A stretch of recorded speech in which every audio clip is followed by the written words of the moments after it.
지금 이 방송을 듣고 계신 여러분, 흔히 우리가 제1차, 2차 세계대전을 배울 때요. 그 제국주의의 탐욕이나 강대국들의 어떤 정치적인 이해관계가 충돌한 비극이다. 뭐 이렇게 이해하잖아요. 네네, 맞아요. 교과절에서 딱 그렇게 가르치니까요. 그렇죠. 그런데 만일에 그 수천만 명의 희생이 일어난 거대한 전쟁들이 단순한 우연이나 인간의 실수가 아니라면요. 이게 우주적 차원에서 기획된 거대한 가지치기 작업이었다면 어떨까요? 와, 시작부터 아주 묵직한 질문을 던지시네요. 하하, 네. 그리고 그 잔혹하고도 압도적인 정리 작업의 궁극적인 목적지나 바로 2026년, 지금 여러분이 살고 있는 이 시점을 딱 향해 있다면 어떨까 하는 겁니다. 언제나 지적 호기심으로 가득 찬 여러분을 위해서 오늘 이심층 탐구에서는 우리가 아는 역사와 지정학을 완전히 새로운 시각으로 뒤집어 보려고 합니다. 아주 거대하고 독특한 세계관 속으로 들어가는 거죠. 오늘 우리가 다룰 자료는 인류의 발자취를 단순한 연대기저 사건의 나열로 보지를 않아요. 굉장히 거시적인 일종의 철학적이고 우주적 목적론의 관점에서 인류라는 프로젝트를 해석하고 있거든요. 네, 인류라는 프로젝트요? 맞습니다. 그런데 본격적인 이야기에 앞서서 꼭 짚고 넘어가야 할 점이 하나 있어요. 저희는 지금 이 자료가 주장하는 우주적 질서나 특정 개념들을 막 맹신하거나 옹호하려는 게 절대 아닙니다. 네, 절대 아니죠. 정치적으로 민감할 수 있는 내용에 대해서도 저희는 철저히 중립을 지킬 거고요. 그럼요. 다만 이 자료가 제시하는 프레임워크 자체가 세상을 바라보는 굉장히 신선하고 좀 도발적인 렌즈를 제공하거든요. 그래서 그 논리의 구조를 객관적으로 한번 해체해보고 여러분께 전달해 드리려는 겁니다. 맞습니다. 우리가 세상을 이해하는 도구를 하나 더 늘려보자는 취지인 거죠. 자, 그럼 바로 들어가 볼까요? 이 세계관의 가장 밑바탕에 깔린 전제부터가 아주 파격적이더라고요. 네. 지구촌이라는 공간의 존재 이유 자체를 아예 새롭게 정의하죠. 네네. 지금 당장 창밖을 보면 날아다니는 새도 있고 숲에 나무도 있고 또 보이지 않는 미생물도 있잖아요. 그렇죠. 엄청나게 다양한 생태계가 있죠. 그런데 이 생태계가 자연 발생적인 게 아니라 철저히 인간이라는 주연 배우가 활동하기 위해서 막 구색을 맞춰놓은 거대한 세트장이라는 거예요. 아, 세트장. 정확한 표현입니다. 그 세트장에서 인간이 진정한 의미의 주인공으로 거듭나기 위해 거쳐야 하는 아주 길고 고통스러운 첫 번째 단계가 있습니다. 첫 번째 단계요? 네, 이 자료에서는 그걸 진화기라고 부르더라고요. 인류 전체가 도달해야 할 완성도를 100%라고 본다면 이 진화기는 딱 30%를 채우는 구간입니다. 아, 30%요? 네, 기간으로 치면 수만 년에서 수십만 년에 이르는 인류 역사에서 사실상 가장 길고 지루한 시간인 거죠. 그러니까 수십만 년 동안 우리가 구석기, 신석기 시대를 거치면서 매머드도 사냥하고 동굴벽화도 그리고 했잖아요. 그 긴 시간이 고작 30%의 기초공사에 불과했다는 뜻이군요. 맞아요. 동물의 본성과 짐승 같은 생존 본능을 유지한 채로 인간으로서 살 준비를 하던 시기인 겁니다. 제가 이 과정을 딱 보니까 그 최신 스마트폰을 공장에서 만들어내는 과정이 확 떠오르더라고요. 오, 스마트폰이요? 어떤 점이 그럴까요? 그 플라스틱을 녹이고 금속을 깎아서 기계적인 형태를 갖추는 약간 하드웨어 구축 단계 있잖아요. 형태는 사람의 모습을 하고 있지만 그 내면은 아직 전원도 안 켜진 스마트폰 껍데기를 빚어내는 시간이었던 셈인 거죠. 아, 완벽한 비유네요. 하드웨어를 물리적으로 빚어내는 데는 자연의 법칙상 그렇게 오랜 시간이 필요했던 겁니다. 뼈를 세우고 근육을 만들고 뇌의 용량을 키우는 작업이니까요. 엄청난 시간이 걸렸겠네요, 진짜. 그런데 재미있는 건 이 30%의 물리적 진화기가 끝나는 시점에서 인류 역사의 속도가 갑자기 기하급수적으로 빨라진다는 겁니다. 아, 껍데기를 다 만들었으니까요. 그렇죠. 동물의 껍데기를 벗고 진정한 인간다움을 채워넣는 단계, 이른바 성장기가 아주 폭발적으로 도래하는 겁니다. 이게 나머지 70%를 향해 가는 과정이죠. 스마트폰 조립이 끝났으니까 드디어 운영체제, 그러니까 소프트웨어를 깔기 시작하는 거네요. 맞습니다. 그런데 여기서 자료는 상황을 설명하는 비유를 조금 바꿉니다. 기계를 조립하는 게 아니라 거대한 나무를 키우는 농부의 시선으로 인류를 바라보더라고요. 아, 농부의 시선이요. 여기서 그 아까 오프닝에서 제가 던졌던 가장 충격적인 해석이 등장하는 거군요. 네, 맞아요. 그 소프트웨어, 즉 지식과 문화의 씨앗을 본격적으로 심기 직전에 인류라는 고목나무에 어마어마한 전지작업, 다시 말해 가지치기가 가해졌다는 통찰입니다. 전지 작업이요. 농부들이 봄에 나무 자르는 거, 그거 말씀이시죠? 네, 맞습니다. 그 가지치기가 바로 우리가 아는 제1차, 2차 세계대전이라는 거죠. 와, 진짜 스케일이 다르네요. 수천만 명이 희생된 그 비극을 가지치기로 본다니. 이 충돌을 단순히 자원의 쟁탈전이나 정치적 갈등으로 보지 않는 거예요. 30%의 진화기를 강제로 종료시키고 70%의 성장기로 진입하기 위해서 우주가 직접 개입한 생태계 재편으로 해석하는 겁니다. 생태계 재편이요? 하긴 나무가 다음 계절에 건강한 열매를 맺게 하려면 농부는 피눈물을 머금고라도 불필요한 과제들을 쏙독쏙독 잘라내야 하잖아요. 바로 그겁니다.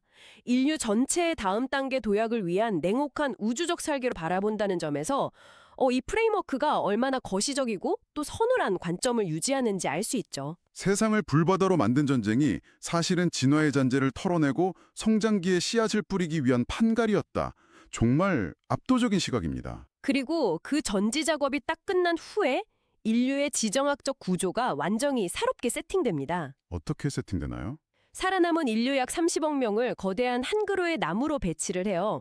여기서 서양은 지식을 생산하는 가지, 중화권이나 아시아는 그것을 지탱하는 둥치로 봅니다. 아, 가지와 둥치요? 그럼 뿌리도 있겠네요. 네, 이 나무의 영양분을 쫙 끌어올릴 핵심적인 뿌리로 한반도, 즉 대한민국을 지목합니다. 오, 대한민국의 뿌리군요. 여기서 인구의 비율을 들여다보면 우주적 기하학의 의도가 더 명확히 보이는데요.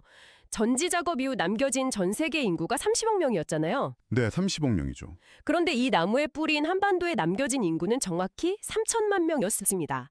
자료는 이승만 초대 대통령이 연설에서 수없이 외쳤던 3천만 동포 여러분이라는 문구를 굉장히 의미심장하게 끌어오더라고요. 아, 30억 명과 3천만 명.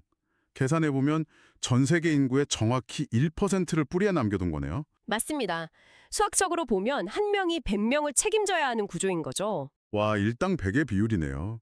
우주의 계산법으로 설계된 거군요. 네, 서양이라는 넓은 가지들이 수백 년간 엄청난 시간과 자본, 희생을 치르면서 과학, 철학, 예술 같은 지식의 씨앗을 막 생산해냅니다. 네네, 엄청난 문호리의 발전이 있었죠. 그리고 제2차 세계대전 이후 창설된 유엔이나 나토 같은 수많은 국제기구들이 등장하잖아요. 우리는 이것을 보통 평화유지기구로만 알지만 아, 이 관점에서는 그게 아니군요. 네, 이 관점에서는 가지에서 생산된 지식과 문화의 열매들을 가장 효율적으로 전 세계로 분배하고 궁극적으로는 그 영양분을 뿌리인 한반도로 쏟아붓기 위해 만들어진 일종의 우주적 물류 시스템으로 해석합니다. 아, 물류 시스템이요? 그러니까 가지들이 피땀 흘려 만들어낸 세상의 모든 지식과 문화, 그 엄청난 혜택을 뿌리인 대한민국이 가만히 앉아서, 아니 가만히는 아니죠. 엄청난 속도로 쫙쫙 빨아들이도록 시스템이 세팅되어 있었다는 거네요. 정확합니다. 왜냐하면 1%의 뿌리 민족이 나머지 99%를 이끌어갈 홍익인간, 즉 진정한 인류의 철학적 지도자로 성장해야 할 우주적 임무를 띠고 있으니까요. 철학적 지도자로? 약간 부담스러우면서도 엄청난 임무네요. 네, 그래서 30%의 하드웨어를 갖춘 인류가 70%의 성장기를 거치는 핵심 목표는 바로 그 지식이라는 소프트웨어를 올바르게 다루는 데 있습니다. 지식을 다루는 방법이요? 구체적으로 어떻게 해야 하는데요? 자료는 이걸 완벽한 세 단계로 정의해요. 첫째, 서양에서 들어온 지식과 문화를 스폰지처럼 흡수해서 갖춘다. 일단 갖춰야죠, 네. 둘째, 그 내재화된 지식을 깊이 있게 연구한다. 그리고 셋째, 그것을 분석하고 융합해서 인류가 나아갈 새로운 질서로 정리한다. 흡수하고 연구하고 정리한다. 아, 잠깐만요. 여기서 제가 아주 날카로운 질문 하나 던져보겠습니다. 네, 해보시죠. 지식을 정리하지 못해서 인류가 위기를 맞았다고 이 자료는 비판하잖아요. 그런데 지금 이 방송을 듣고 계신 여러분도 한번 생각해 보세요. 우리는 매일같이 쏟아지는 빅데이터를 알고리즘으로 분석하고 엑셀로 통계내고 논문 쓰고 위키피디아의 전 세계의 정보를 기가 막히게 정리해 놓고 있단 말이죠. 그렇죠. 정보화 시대니까요. 역사상 그 어느 때보다 정보를 가장 체계적이고 치밀하게 분류하는 시대에 살고 있는데 도대체 뭘 정리하지 않았다고 비판하는 거죠? 아, 그 반론이 바로 이 세계관이 현대 사회의 가장 아픈 곳을 찌르는 칼날입니다. 아, 그런가요? 네, 우리는 정보를 하드디스크 폴더별로 막 예쁘게 분류하는 것을 정리라고 착각하고 있어요. 하지만 이 거시적인 관점에서 말하는 정리는 그런 데이터의 축적이 아닙니다. 그럼 뭐죠? 흡수한 지식을 바탕으로 그래서 인류는 앞으로 어떻게 살아가야 하는가, 또 이 기술과 부를 통해서 어떤 사회를 만들어야 하는가, 이런 철학적이고 사회적인 질서, 즉 룰을 세우는 것을 의미합니다. 아, 철학적인 룰이요. 그러니까 막 의학 지식을 미친 듯이 흡수해서 인간의 수명을 100살로 늘려놓긴 했는데 그 길어진 삶을 어떻게 존엄하게 채울 것인가에 대한 철학은 만들지 못했다는 거군요. 완벽한 예시네요. 맞습니다. 하나 더 해볼까요? 법학 지식을 흡수해서 엄청 정교한 시스템을 만들었지만 그걸 진정한 사회 정의를 세우는 데 쓰는 게 아니라 그 법망을 요리조리 피해서 남의 돈을 합법적으로 뺏는 전관예우나 편법의 도구로 전락시킨 것. 이런 게 바로 정리되지 않은 지식의 민낯이라는 거네요. 아주 정확한 통찰입니다. 서양에서 수입된 지식을 통해서 똑똑해지기는 엄청 똑똑해졌는데 우리는 그 지식을 과연 어디에 썼을까요? 제 생각엔 그냥 스펙 쌓고 돈 버는 데 쓴 것 같은데요. 맞아요. 인류를 이끌 비전을 제시하는 대신에 내가 너보다 학벌이 높다, 내가 너보다 정보가 많으니까 이 권력을 독점하겠다, 이런 식의 이기적인 우월감의 도구로 써버린 겁니다. 아, 지식이라는 그 고귀한 씨앗을 고작 스펙 경쟁에서 이기고 내 배를 불리는 무기로 전락시킨 거군요. 네, 그 결과 겉으로는 첨단 기술이 막 넘쳐나고 초연결 사회가 된 것 같지만 우리 내면의 사회적 질서는 완전히 붕괴돼 버렸죠. 극단적인 갈등과 분노만 남게 되고요. 진짜 요즘 뉴스 보면 맨날 싸우는 얘기뿐이잖아요. 그렇죠.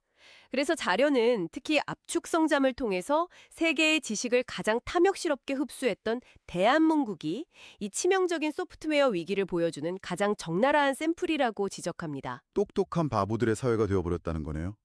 지식의 흡수는 엄청난 속도로 싹 다 끝냈는데 그걸 올바르게 요리해서 인류의 밥상에 내놓지는 못했다. 네, 맞습니다.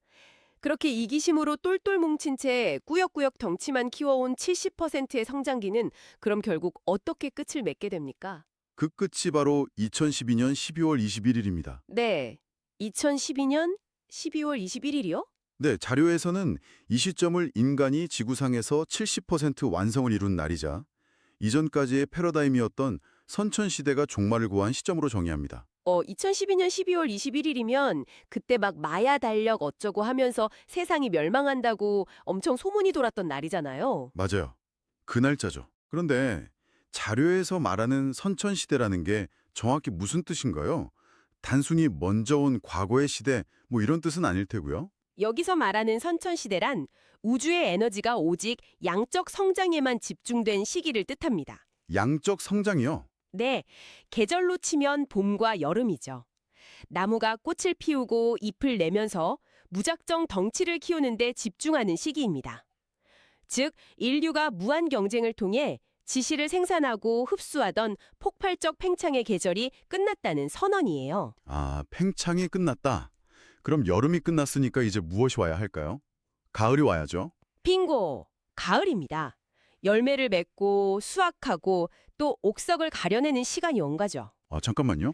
아까 그 30% 진화기가 끝날 때 엄청 끔찍한 세계대전이라는 전지작업이 있었다고 하셨잖아요. 네, 가지치기 말씀이시죠? 그럼 선천시대가 끝나고 가을로 넘어가는 이 시점에서도 우주는 이렇게 삐뚤어지게 자란 나무를 그냥 가만히 두진 않겠네요. 논리적으로 당연히 대대적인 재편이 필요하겠죠. 하지만 2013년이 딱 되었다고 해서 곧바로 하늘에서 막 불벼락이 떨어지거나 제3차 세계대전이 일어나지는 않았습니다. 다행이네요. 그럼 어떻게 된 건가요? 우주의 메커니즘은 1차적인 무력 리셋 대신에 인류에게 스스로 세상을 다시 정리하고 철학적 질서를 바로잡을 수 있는 어떤 유예 기간을 부여합니다. 유예기간이요? 얼마나 좋아졌나요? 그 시간이 바로 12년입니다. 12년이요? 왜 하필 12년인가요? 딱 떨어지게 10년도 아니고 15년도 아니고요. 동양 철학이나 우주적 질서에서 12라는 숫자는 하나의 완벽한 순환 주기를 의미하거든요. 아, 작축인묘진 사오미 뭐 이런 거요. 맞습니다. 하루가 12개의 시간으로 나뉘고 1년이 12달로 이루어지잖아요. 우주의 시계에서 12년은 낡은 에너지를 소진하고 새로운 패러다임을 준비할 수 있는 최소한의 독립된 사이클인 셈입니다. 아하, 2013년부터 주어진 12년의 유예기간. 자, 지금 이 방송을 들으시면서 계산이 빠르신 분들은 아마 벌써 등골이 서늘해지셨을 겁니다. 계산이 나오죠. 네, 2013에 12를 더하면 정확히 2025가 되잖아요. 그렇습니다. 이 거대한 탐구의 하이라이트가 바로 여기에 있습니다. 긴장되네요. 12년의 유예 기간 동안 인류는 이기심을 내려놓고 새로운 질서를 세우는데 결국 실패했습니다. 갈등은 오히려 더 깊어졌죠. 빈부격차도 심해지고요. 사실 더 독해졌죠. 맞아요. 그래서 유예 기간이 끝나는 2025년부터 2027년까지의 3년이 인류의 낡은 질서가 강제로라도 붕괴하고 재편되는 역사적 심판대가 되는 겁니다. 2025년부터 2027년까지 3년이요? 네, 그리고 그 3년의 한가운데 마치 폭풍의 눈처럼 자리 잡고 있는 올해 2026년이 역사상 가장 거대한 변곡점이라는 것이죠. 2026년이요? 자료는 구체적으로 2026년 6월에서 7월을 이 거대한 변화가 정점을 찍고 터져나오는 시기로 딱 지목합니다. 와, 2026년 여름. 바로 지금 우리가 지나고 있는 이 순간이네요. 그래서 제가 오프닝에서 올해가 단순한 1년이 아니라고 그렇게 강조를 했던 겁니다. 아주 적절한 오프닝이었죠. 그렇다면 이 2026년의 변곡점이 구체적으로 우리의 정치나 사회에 어떤 형태로 나타난다는 걸까요? 뭐 과거처럼 물리적인 폭탄이 떨어지는 게 아니라면 말이죠. 100년 전의 전지 작업이 물리적인 생명을 끊어내는 사람 정리였다면 2026년의 전지 작업은 부패한 시스템과 패러다임 자체의 붕괴입니다. 시스템의 붕괴요? 네. 지식과 문화를 잔뜩 합수해놓고도 이걸 사회적 철학으로 승화시키지 못했잖아요. 오로지 기득권을 시키고 남을 짓누르는 데만 혈안이 된 기존의 정치체제들, 낡은 이념으로 갈라진 정당들, 그리고 학벌과 자본으로 뭉친 우월한 계급사회가 더 이상 그 모순을 버티지 못하는 거죠. 모순이 터져버리는 거군요. 네, 그래서 연쇄적으로 무너져 내리는 정치, 사회적 대격변을 피할 수 없게 된다는 뜻입니다.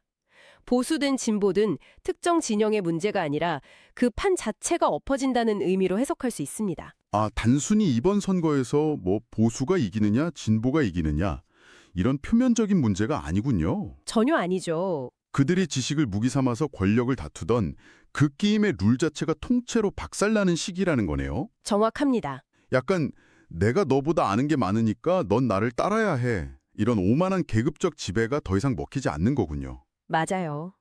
이제는 진정으로 인류의 아픔을 보듬고 사회를 이롭게 할 새로운 질서를 강제로라도 받아들여야만 하는 역사적 테스트인 거죠. 그 채점의 시간이 바로 2026년이라는 거고요. 네, 여기서 시점을 조금 더 넓혀보면 이것은 아주 거대한 시대적 알람입니다.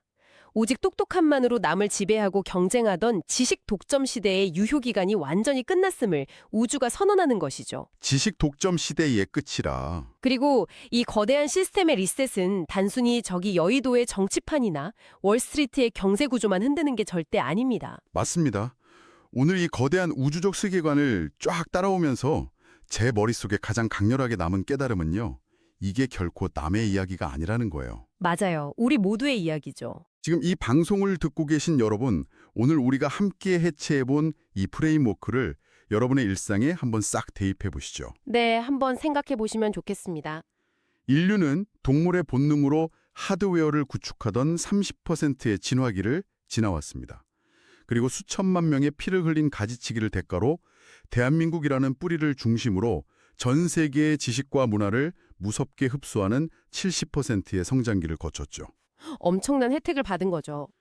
하지만 우리는 그 지식을 사회적 룰로 정리하는 대신에 이기적인 스펙으로 전락시켰습니다.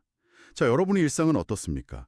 매일같이 스마트폰으로 무한한 정보를 막 빨아들이고 유튜브로 지식을 채우잖아요. 다들 그렇게 살고 있죠. 그런데 그걸 가지고 온라인에서 남과 논쟁하고 내가 맞다면서 타인을 깎아내리는 데 쓰고 있지는 않으신가요? 그것이 바로 2026년 붕괴의 대상이 되는 이기적으로 소비된 지식입니다. 와, 뼈를 때리시네요. 그래서 2026년의 이 사회적 대격변은요, 낡은 정치나 거시적인 국가 구조뿐만 아니라 지식을 대하는 우리 각자의 태도를 철저히 부수고 리셋하라는 아주 강렬한 경고일 수 있습니다.